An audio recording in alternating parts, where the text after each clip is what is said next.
तो hello and welcome back. तो last class में हमने क्लास 10th की हिंदी के निर्णात्मक मॉड्यूल की यूनिट 3 के अति लघुत्तरीय और लघुत्तरीय प्रश्नों को सॉल्व किया था, और इस यूनिट में हम यूनिट 1 के लघुत्तरीय प्रश्नों को सॉल्व करने वाले हैं, यानी कि पद्यांश वाला जो पोर्शन है, काव्यांश वाला पोर्शन, उसके हम लघुत्तरीय प्रश्नों को सॉल्व करेंगे। तो इसमें पहला क्वेश्चन है कि पद्य साहित्य से आप क्या समझते हैं, लिखिए।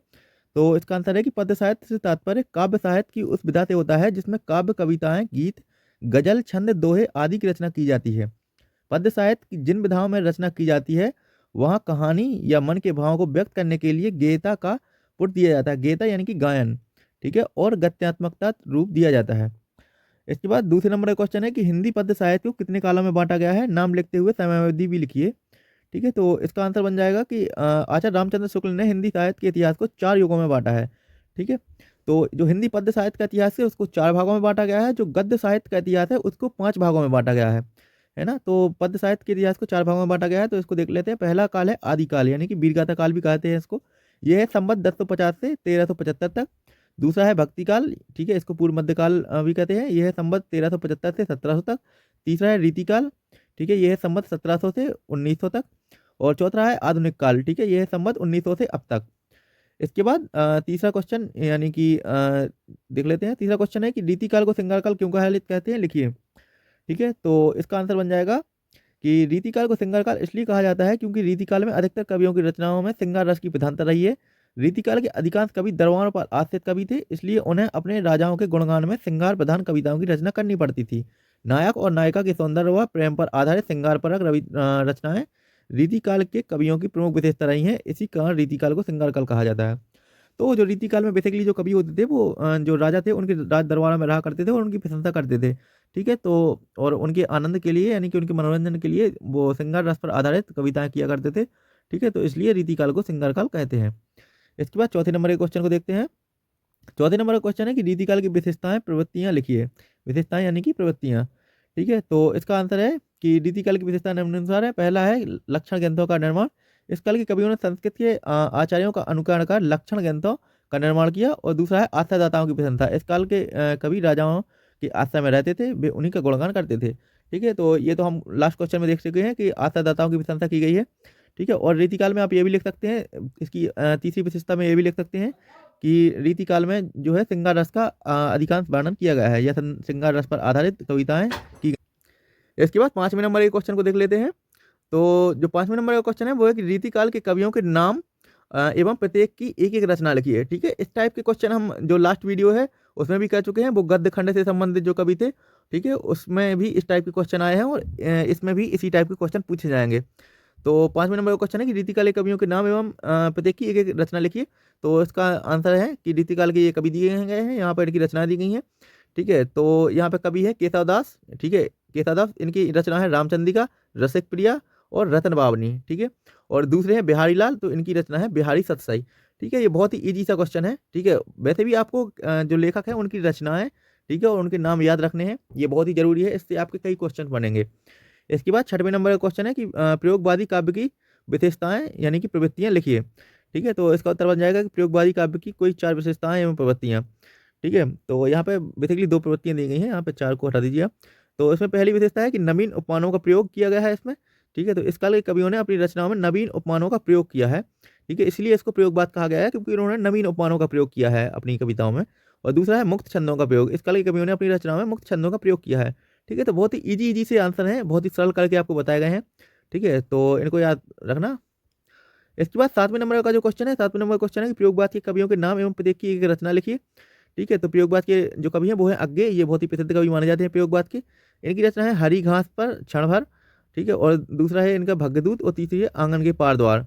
और दूसरे हैं गिरिजा कुमार माथुर, इनकी रचना है नाश और निर्माण धूप के धान। ठीक है, तो ये रचना आपको याद रखनी है। बेसिकली आपको हर काल के जो है, जैसे चार चार भागों में बांटा गया है जो अपना पद्य काल है, यानी कि, ठीक है, तो इसको 4 भागों में बांटा गया है। तो 4 भागों के आपको 2-2 3-3 कवि और उनकी रचनाएं याद रखनी है। जो भी आपको सरल कवि लगें और जिनकी रचनाएं आपको सरल लगें वो आप याद कर सकते हैं, लेकिन हर काल के आपको 2 या 3 कवियों के नाम और उनकी 2 से 3 रचनाएं आपको याद करनी ही है। ठीक है, इससे कम से कम आपके 2 क्वेश्चन बनेंगे श्योरली। इसके बाद 8वें नंबर का जो क्वेश्चन है उसको देख लेते हैं। 8वें नंबर का क्वेश्चन है कि प्रगतिवाद के कवियों के नाम एवं प्रत्येक की एक एक रचना लिखिए। ठीक है, ये क्वेश्चन आपसे पूछे ही जाएंगे, प्रत्येक काल के जो कवि और उनकी रचनाएं। ठीक है, तो प्रगतिवादी कवि है नागार्जुन। ठीक है, ये प्रगतिवाद के बहुत ही प्रसिद्ध कवि हैं। इनकी रचना है युगधारा। ठीक है, और सतरंगे पंखों वाली। ठीक है, ये युगधारा जो है इनकी ये एक बहुत ही फेमस रचना है। ठीक है, और दूसरी है केदारनाथ। केदारनाथ की रचना है युग की गंगा और नींद के बादल। ठीक है, तो आपको इनको याद रखना है। इसके बाद 9वें नंबर का क्वेश्चन है कि प्रगतिवाद की विशेषताएं एवं प्रवृत्तियां लिखिए। ठीक है, तो इसका आंसर है कि पहला है कि ईश्वर के प्रति अनास्था। प्रगतिवाद में जो है ईश्वर को नहीं माना गया है, ईश्वर के प्रति आस्था नहीं रखी गई है, मतलब ईश्वर को इतना महत्व नहीं दिया गया है। ठीक है, और दूसरा है प्रतीकों का प्रयोग। ठीक है, तो इस काल के कवियों ने अपनी रचनाओं में प्रतीकों का प्रयोग किया है। ठीक है, इसके बाद जो है 10वें नंबर का क्वेश्चन है। 10वें नंबर का क्वेश्चन है कि नई कविता की विशेषता लिखिए। तो नई कविता की विशेषता में पहला है क्षणवाद का महत्व है। इस काल के कवियों ने जीवन के प्रत्येक क्षण को महत्व दिया है। और दूसरा है बिंब। इस काल के कवियों ने नूतन बिंबों की खोज की है। ठीक है, इसलिए इनको नई कविताएं कहा गया है। ठीक है, इसके बाद जो है आपको नेक्स्ट क्वेश्चन दिया गया है, यानी कि नई कविताओं के कवि एवं उनकी एक एक रचना के नाम लिखिए। ठीक है, तो नई कविता के कवि हैं, पहला है भवानी प्रसाद मिश्र। तो इनकी रचना है सन्नाटा व गीत परोस। दूसरे हैं कुंवर नार। तो इनकी रचना है चक्रव्यूह और आमने सामने। ठीक है, तो कुंवर नार मतलब आपको ऐसा लग रहा है कुंवर नार से कि इनके नाम से ही ऐसा लग रहा है कि ये एक योद्धा या वीर है। ठीक है, और चक्रव्यूह तो आपको पता ही है कि महाभारत से संबंधित है, और आमने सामने तो युद्ध के मैदान में आमने सामने, और चक्रव्यूह उसी से संबंधित है, और कुंवर नार भी उसी से संबंधित है। तो इस प्रकार से आप जो है इनमें कनेक्शन बना के अगर याद करेंगे ना, तो आपको बहुत ही आसानी होगी याद करने में। ठीक है, इसके बाद 12वें नंबर का क्वेश्चन देखते हैं। 12वें नंबर का क्वेश्चन है कि सूरदास के साहित्य का भाव पक्ष लिखते हुए दो रचनाओं के नाम लिखिए। ठीक है, तो सूरदास की रचना है सूर सारावली और सूर सागर एवं साहित्य लहरी। ठीक है, इसको मैं आपको जूम करके दिखा देता हूँ, क्योंकि ये छोटे शब्दों में लिखा है, थोड़ा सा बड़ा आंसर था। ठीक है, तो ये देख सकते हैं आप यहाँ पे, इनकी रचना है सूर सागर, सूर सरावली और साहित्य लहरी। ठीक है, ये आप सभी को याद हो ही गई होगी आई थिंक। और इनके भाव पक्ष और कला पक्ष लिखना है। ठीक है, तो भाव पक्ष में आप लिखेंगे कि सूर के काव्यों में भाव का सागर भरा पड़ा है। सूर ने अपने पदों में मानव के मन के भावों को प्रकट किया है। सूरदास कृष्ण भक्त थे। ठीक है, ये हम सभी को पता है। इसके बाद है कि सूर के काव्य में शांत श्रृंगार एवं वात्सल्य रस स्पष्ट रूप से दिखाई देते हैं। ठीक है, सूर्य वात्सल्य रस के सर्वश्रेष्ठ कवि हैं। ठीक है, ये हम लास्ट क्लास की वीडियोस में देख चुके हैं कि सूर्य ने जो है वात्सल्य रस का सर्वाधिक प्रयोग किया है, इसलिए इनको वात्सल्य रस का सम्राट भी कहा जाता है, और ये कृष्ण भक्ति शाखा के कवि हैं। ठीक है, तो यही सब आपको इसमें लिखना पड़ता है। ठीक है, इसके बाद लिखना है कि इसलिए सूर्य को वात्सल्य रस का सम्राट कहा जाता है। ये लाइन आपको लिखनी है कि सूर्य को वात्सल्य रस का सम्राट कहा जाता है। ठीक है, ये बहुत ही इंपॉर्टेंट लाइन है। उसके बाद आप ये आगे का चाहें तो लिख भी सकते हैं, ना भी चाहें तो नहीं लिख सकते हैं, क्योंकि अगर आपने यहाँ तक लिख लिया कि सूर्य वात्सल्य रस के सम्राट है, ठीक है, तो उससे जस्टिफाइड हो जाता है कि उनका बाल वर्णन मनोवैज्ञानिक, और उन्होंने अपने काव्य में वियोग श्रृंगार का मानविकता के साथ चित्रण किया है। ठीक है, तो इसमें से आपको ये लाइन अगर चाहें तो आप हटा भी सकते हैं, बाकी आपको सरल सरल जो लाइन है उनको याद रखना है। ठीक है, और वात्सल्य रस का सम्राट कहा जाता है, जैसे कि ये लाइन हो गई है कि इसको याद रखना है। और सूर्य कृष्ण भक्ति शाखा के कवि हैं, तो ये भी याद रखना है। और ये याद रखना है कि सूर्य के काव्य में शांत श्रृंगार और वात्सल्य रस की प्रधानता है। ठीक है, इसके बाद कला पक्ष देखते हैं। इनके कला पक्ष है कि सूरदास ने बोलचाल की ब्रज भाषा को लालित्य प्रधान ब्रज भाषा बना दिया है। ठीक है, अगर ये ना बने आपसे कि लालित्य प्रधान, तो आप सिर्फ इतना याद रख सकते हैं कि सूरदास ने ब्रज भाषा का प्रयोग किया है। ठीक है, इसके बाद है कि सूरदास ने अपने काव्य रचना गेय पद शैली में की है। सूरदास की रचनाओं में अलंकार अपने स्वाभाविक सौंदर्य के साथ प्रविष्ट हो जाते हैं। ठीक है, तो इसमें से जो आपको कठिन वर्ड लग रहे हैं उसको आप थोड़ा सा हटा भी सकते हैं, उसकी जगह दूसरे वर्ड का भी यूज कर सकते हैं। अगर आपको कोई सा भी क्वेश्चन कठिन लगे या कोई भी डाउट आए तो कमेंट सेक्शन में जरूर पूछना, हम आपको जरूर बताएंगे। या फिर आप टेलीग्राम चैनल ज्वाइन कर लेना, वहाँ पे हम आपको सरल शब्दों में आंसर लिख के भेज देंगे, या जो इसमें भी आपको डाउट आ रहा है वो डाउट क्लियर करके आपको वहाँ पे सेंड कर देंगे। ठीक है, इसके बाद जो है 13वें नंबर के क्वेश्चन को देखते हैं। सॉरी, इनका साहित्य में स्थान रह गया, तो साहित्य में स्थान देख लेते हैं। साहित्य में स्थान आपको मतलब साहित्य में स्थान में जितनी प्रशंसा आप कर सकते हैं उनकी, यानी कि कवि की जितनी प्रशंसा कर सकते हैं उतनी प्रशंसा आपको करनी है। ठीक है, तो यहाँ पे लिखना है आपको सूरदास ब्रजभाषा के कवियों में सर्वश्रेष्ठ कवि है। इनका बाल प्रतीक चित्रण वात्सल्य तथा श्रृंगार वर्णन अद्वितीय है। ठीक है, और ये आप इसमें ये भी लग सकते हैं कि ये जो है वात्सल्य रस के सम्राट कहे जाते हैं। ठीक है, तो साहित्य में स्थान आपको इसी प्रकार से सब कवियों का लिखना है, बस उनका जो है नाम और भाषा का आपको ध्यान रखना है। बाकी आपको यही लिखना है कि इन्होंने जो साहित्य में जो इन्होंने अपना योगदान दिया, ठीक है, वो अलौकिक है, या मतलब कि वो बहुत ही महत्वपूर्ण है। ठीक है, या ये विशिष्ट स्थान रखते हैं साहित्य में। ठीक है, तो इस प्रकार के शब्दों का आप यूज कर सकते हैं साहित्य में स्थान लिखते समय। इसके बाद 13वें नंबर का जो क्वेश्चन है उसको देख लेते हैं। तो 13वें नंबर का क्वेश्चन है कि गोस्वामी तुलसीदास की दो रचनाओं के नाम नाम एवं काव्यगत विशेषताएं लिखिए। ठीक है, तो गोस्वामी तुलसीदास के बारे में आप सभी को पता है, इनकी रचनाएं आप सभी को पता ही है, अगर नहीं पता है तो ये बहुत ही दुख की बात है। ठीक है, इनकी जो पहली सबसे फेमस रचना है वो है रामचरितमानस। ठीक है, इसके बाद है दोहाबली, कवितावली, गीतावली, विनय पत्रिका। ठीक है, तो इनके वाहपक्ष में आपको लिखना है कि तुलसीदास जी राम भक्ति शाखा के कवि हैं, जैसे कि आपने सूरदास में लिखा था कि सूरदास कृष्ण भक्ति शाखा के कवि है, उसी प्रकार आपको तुलसीदास जी में लिखना है कि ये राम भक्ति शाखा के कवि है। और तुलसीदास का दृष्टिकोण अत्यंत व्यापक एवं समन्वयवादी है। कवि व तुलसीदास तत्कालीन समाज में भक्ति कवि के साथ समाज सुधारक भी माने गए हैं। ठीक है, तो आपको इसमें बेसिकली यही चीज़ें लिखनी पड़ती हैं जो आपको कवि के बारे में पता होती हैं। ठीक है, और बस इसमें थोड़ा सा जो शब्दों का यूज है वो थोड़ा सा आपको चुनकर करना पड़ता है। ठीक है, बाकी वही सारी चीज़ें हैं, उससे कुछ अलग नहीं है। इसके बाद आपको कला पक्ष लिखना है, तो कला पक्ष में आपको लिखना है कि तुलसीदास जी की भाषा संस्कृतनिष्ठ है।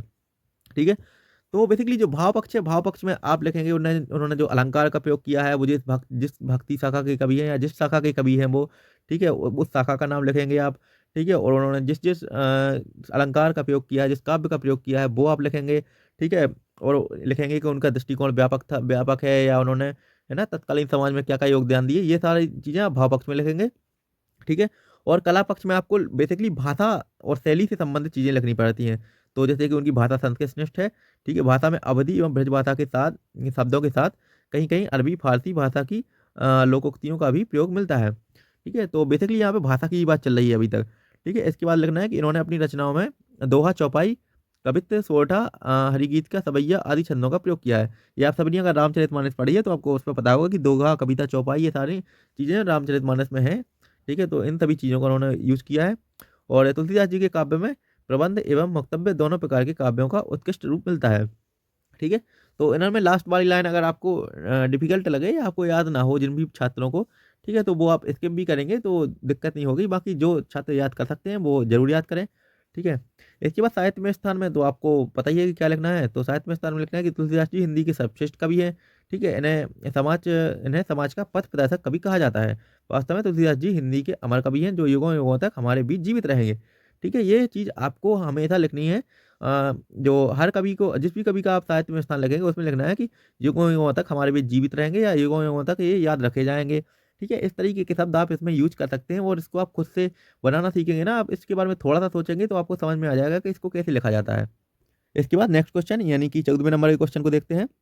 वीडियो थोड़ी-सी लंबी हो रही है तो हम कोशिश करेंगे कि जल्दी-जल्दी हम अपने क्वेश्चंस और आंसर को निपटाएँ, क्योंकि आप लोगों को मैंने समझा दिया है कि भाव पक्ष, कला पक्ष और साहित्य में स्थान कैसे लिखते हैं और यही सारी चीज़ें आने वाले क्वेश्चंस में हैं। जैसे कि 14वें नंबर का क्वेश्चन है कि जयशंकर प्रसाद की काव्यगत विशेषताएँ लिखिए। ठीक है, तो इनकी पहले तो आपको रचनाएँ लिखनी है, तो कामायनी और आंसू और झरना ये 3 इनकी रचनाएँ हैं, फेमस रचनाएँ।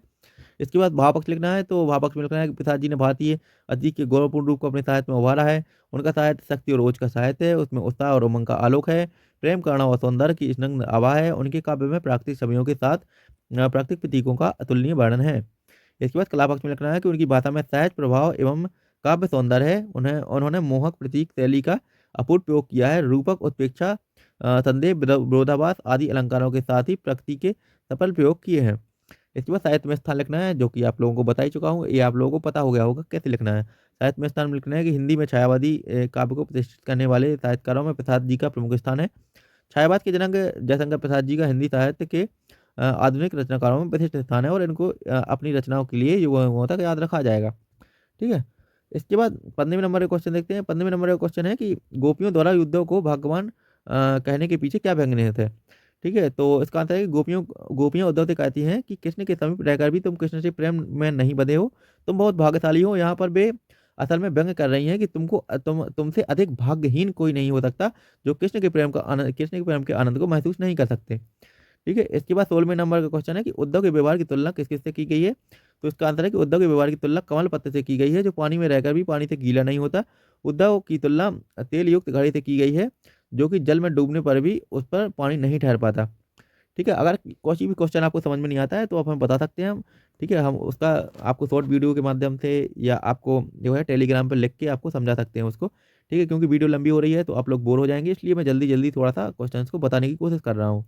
इसके बाद 7वें नंबर का क्वेश्चन है कि गोपियों ने किन किन उदाहरणों के माध्यम से उद्धव को उलाहने दिए हैं।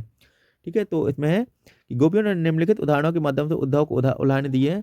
पहला है कि गोपियाँ कहती हैं कि हे उद्धव, इसमें पहला है कि गोपियाँ कहती हैं कि हे उद्धव, तुम भाग्यशाली हो जो कृष्ण के समीप रहकर भी कृष्ण से के प्रेम में नहीं डूबे, ये एक व्यंग है, ठीक है। इसके बाद दूसरा है कि कृष्ण के प्रेम रूपी नदी में तुम अपने पाँव नहीं डुबोए हैं। और उसके बाद तीसरा है कि तुम्हारी दृष्टि कृष्ण के रूप सौंदर्य से प्रभावित नहीं हुई है और तुम्हारे मन में प्रेम नहीं उपजा है। चौथा है कि तुम्हारे योग संदेश सुन सुनकर हमारे विरह की अग्नि और अधिक बढ़ रही है।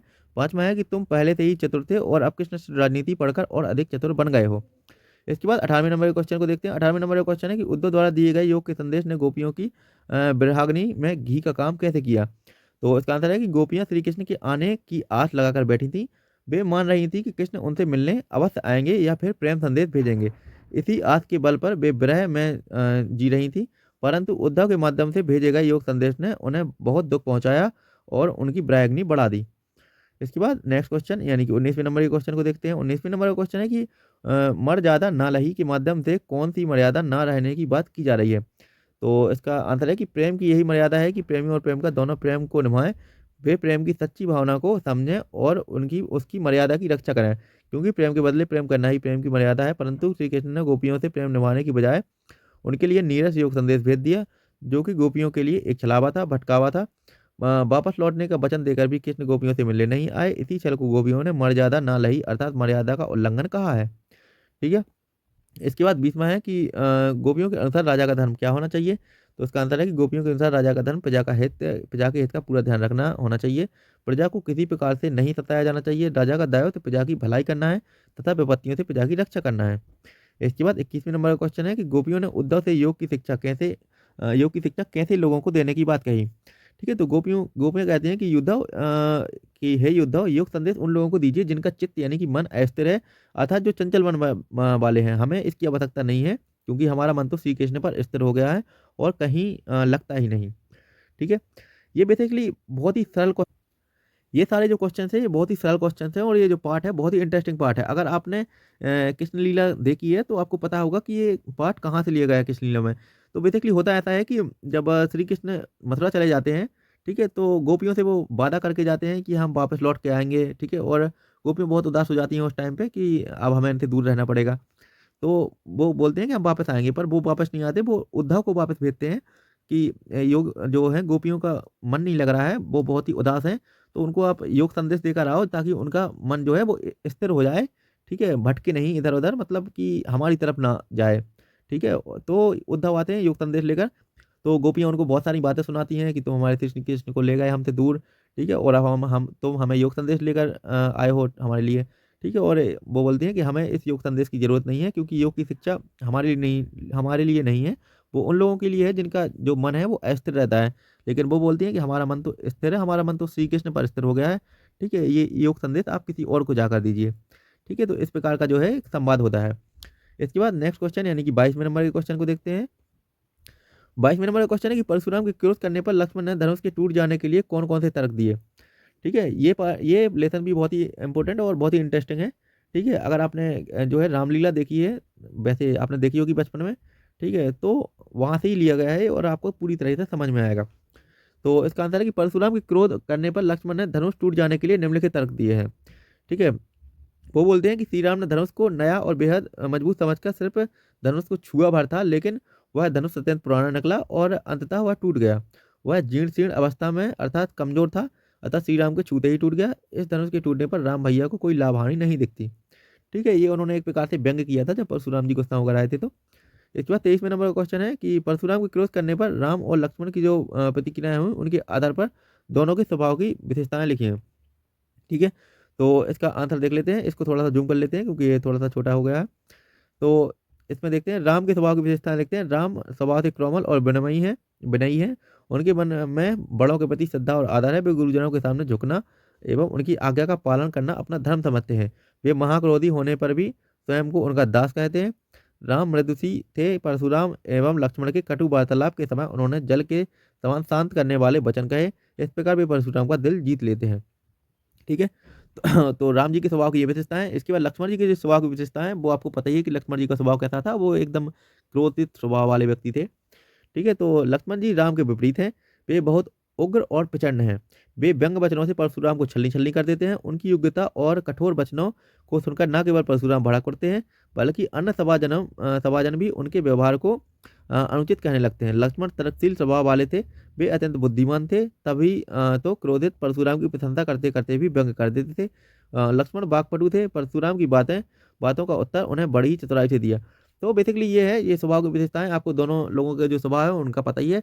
तो आप उन्हीं के आधार पर अपने शब्दों में इस क्वेश्चन का आंसर लिख सकते हैं, ठीक है। अगर ये शब्द आपको कठिन लगे तो आप अपने शब्दों में लिख सकते हैं, है ना। तो इसके बाद 24वें नंबर के क्वेश्चन को देख लेते हैं। तो 24वें नंबर का क्वेश्चन है कि लक्ष्मण ने वीर योद्धा की क्या विशेषताएं बताई हैं।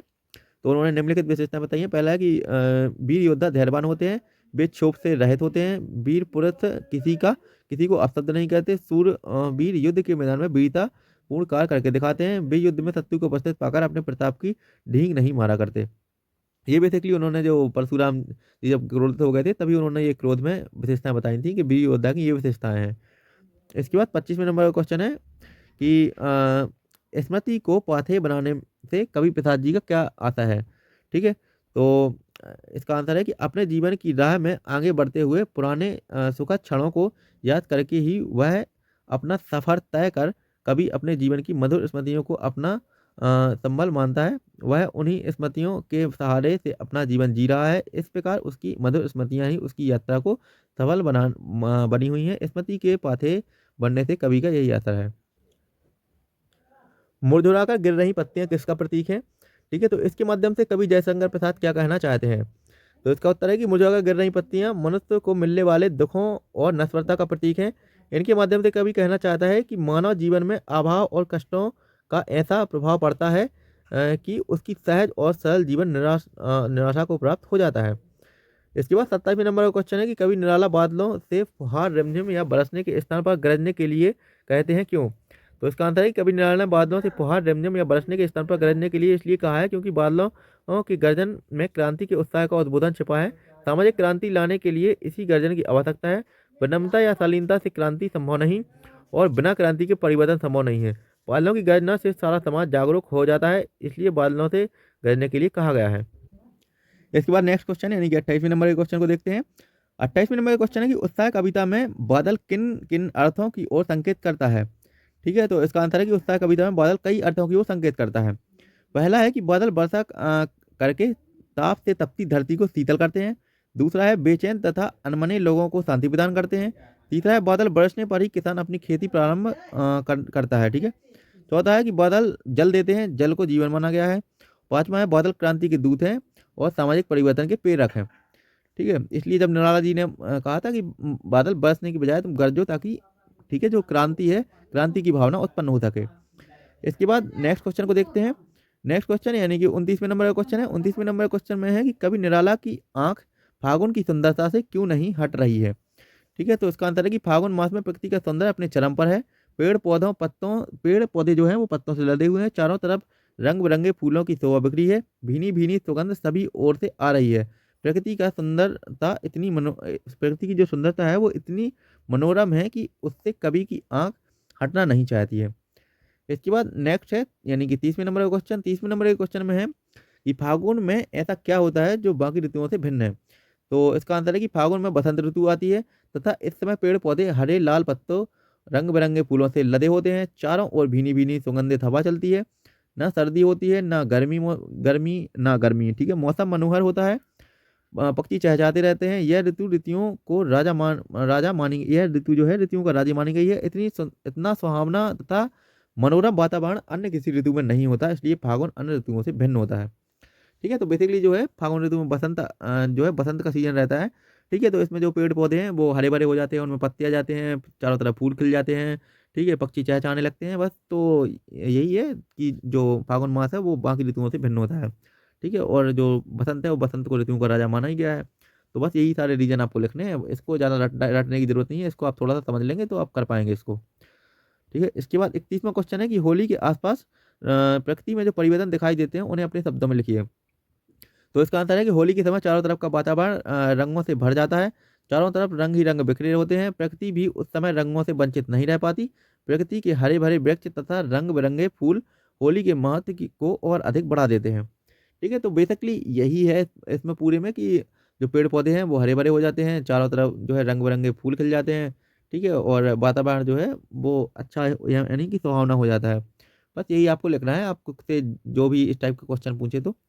इसके बाद 32वें नंबर के क्वेश्चन को देखते हैं कि बच्चे की दंतुरित मुस्कान का कवि नागार्जुन के मन पर क्या प्रभाव पड़ा। तो इसका आंसर है कि बच्चे की दंतुरित मुस्कान में जीवन का संदेश है।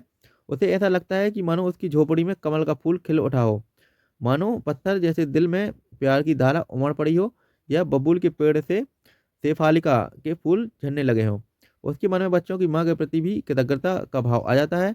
उसके माध्यम से कभी उस मनमोहक मुस्कान से परिचित हो सका। इसके बाद 33वें नंबर का क्वेश्चन है कि बच्चे की मुस्कान और बड़े व्यक्ति की मुस्कान में क्या अंतर होता है। तो इसका आंसर है कि बच्चे की मुस्कान एक बड़े व्यक्ति की मुस्कान में निम्न अंतर है। ठीक है, इसके अंतर को देखते हैं। पहला है कि बच्चे की मुस्कान में स्वाभाविकता होती है, एक व्यक्ति की मुस्कान कृत्रिम होती है। दूसरा है कि बच्चे की मुस्कान पूर्णतः निश्चल होती है, जबकि बड़े लोगों की जो मुस्कान है वो अवसर का ध्यान होता है कि वो उन्हें पता होता है किस अवसर पर हंसना है, किस अवसर पर नहीं हंसना। तो वो एक जो है कूटपूर्ण मुस्कान होती है, लेकिन बच्चा निश्चल होता है। ठीक है, इस पर तीसरा है कि बच्चे की मुस्कान सभी को प्रभावित करने में सक्षम होती है। ठीक है, बड़ों की मुस्कान में वह आकर्षण नहीं होता, इतना आकर्षण नहीं होता। बड़ों की मुस्कान कृत्रिम भी होती है, बच्चे की मुस्कान स्वाभाविक होती है। ठीक है, तो यही अंतर है, ये आप सभी को पता ही होगा। अगर आप थोड़ा सा सीरियस होकर सोचेंगे तो आप इसको कर पाएंगे, रटने की जरूरत नहीं है इसको। इसके बाद 34वें नंबर क्वेश्चन है कि कवि नागार्जुन के अनुसार फसल क्या है। ठीक है, तो इसका आंसर है कि कवि के अनुसार फसल नदियों के पानी का जादू, मनुष्य के हाथों के स्पर्श की महिमा, भूरी काली संदली मिट्टी का गुणधर्म, सूरज की किरणों का रूपांतर और हवा की थिरकन का सिमटा हुआ संकोच है। ठीक है, तो या तो आप इस क्वेश्चन को यहाँ तक भी लिख पाएंगे तो आपका पूरा आंसर बन जाएगा, या फिर यहाँ से लिखना है कि फसल के उत्पादन में नदियों के पानी, उपजाऊ मिट्टी, मनुष्य के परिश्रम, सूर्य की किरण और हवा का सामूहिक योगदान होता है। इसी प्रकार फसल, प्रकृति और मनुष्य के परस्पर सहयोग की सृजनात्मकता परिणत होती है। इसको ये क्वेश्चन बहुत ही इंटरेस्टिंग है। अगर आप इसको शुरुआत से लेकर, ठीक है, और यहाँ तक भी लिखेंगे, ठीक है, तो आपका पूरा आंसर माना जाएगा। या फिर आप इस क्वेश्चन को यहाँ से लेकर और यहाँ तक लिखेंगे तो भी आपका पूरा आंसर माना जाएगा। तो इसमें से आपको इन जो ये 3-3 लाइनें हैं, इस क्वेश्चन में टोटल 5-6 लाइनें हैं। तो ये जो लाइनें हैं लास्ट वाली, या तो आपको ये सरल लगे तो आप ये लिख सकते हैं, या ये शुरुआत की लाइनें आपको सरल लगें, ठीक है, तो ये लिख सकते हैं आप यहाँ तक। तो आपको क्वेश्चन का जो आंसर है वो पूरा माना जाएगा। ठीक है, एक बार फिर से देख लीजिए। ठीक है, यहाँ तक लिखना है आपको, स्टार्टिंग से लेकर यहाँ तक, तो आपका आंसर पूरा होगा। या फिर यहाँ से लिखकर फसलों के उत्पादन से लिखकर और यहाँ तक लिख लेंगे आप, तो भी आपका आंसर पूरा माना जाएगा। इसके बाद नेक्स्ट क्वेश्चन यानी कि 35वें नंबर के क्वेश्चन को देख लेते हैं। 35वें नंबर का क्वेश्चन है कि कविता में फसल उपजने के लिए आवश्यक तत्वों की बात कही गई है, वे आवश्यक तत्व कौन कौन से हैं।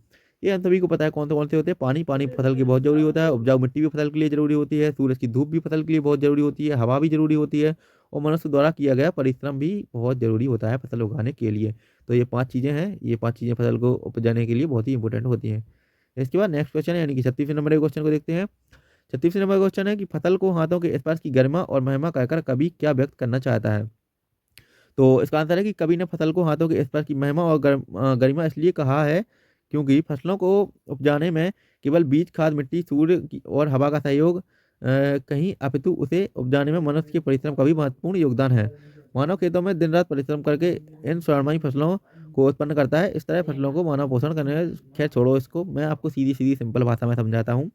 ठीक है, कि कवि ने जो है फसलों को हाथों के स्पर्श की महिमा एवं गरिमा इसलिए कहा है क्योंकि फसलों को जो है उगने में केवल खाद, बीज, मिट्टी, पानी, हवा, जल इन्हीं इन्हीं की आवश्यकता नहीं होती। इसके अलावा भी किसी चीज़ की आवश्यकता होती है, वो है कि मानव का परिश्रम। ठीक है, जब मानव परिश्रम करता है वो अपना योगदान देता है। ठीक है, दिन रात परिश्रम करके वो फसल उगाता है। ठीक है, और इस तरह वो मानव अपना पोषण कर पाता है और अन्य लोगों का भी पोषण कर पाता है फसल उगाकर। ठीक है, तो इसलिए जो है फसल को है हाथों की गरिमा कहा गया है कवि के द्वारा। ठीक है, तो इस क्वेश्चन को आप रटना बिल्कुल भी नहीं, इसको आप सीधे सीधे सिंपल अपनी भाषा में लिख सकते हैं बना के कि मनुष्य कैसे परिश्रम करके फसल उगाता है।